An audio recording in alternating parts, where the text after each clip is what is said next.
Dollars help keep police on the streets, but are we paying to help them run their union? One group says yes, and they got the courts involved. And tonight, a judge's new ruling stops a half-dozen officers from performing union work on police time. CBS 5's Heather Moore joins us live from downtown Phoenix with the details on this. Heather?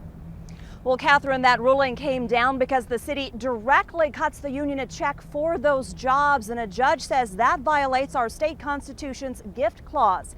Now, the union says Phoenix's 3,000 police officers pay for those 6 positions at the expense of their own salary to make sure officers are fairly represented. They believe the Goldwater Institute has an agenda.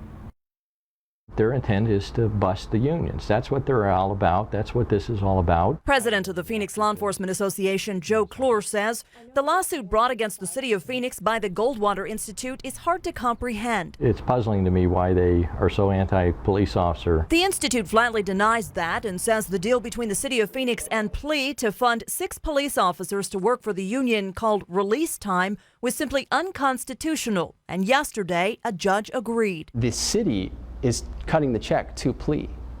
Taxpayers are the ones who pay for release time.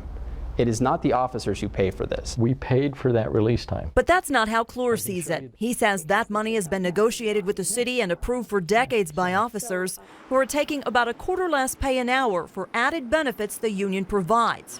It involves about $1 million a year. They see it as a protection, not unlike their bulletproof vests that they wear. That money is completely separate from union dues, which pay for the union building, the staff, and some services. The Institute says the problem is the money from the city is not going to officers. It's going directly to the union, a private business with its own mission and its own staff, thus considered a gift. The city is giving a huge benefit to Plea and not asking for anything back in return. That's a one-sided deal. It's a subsidy.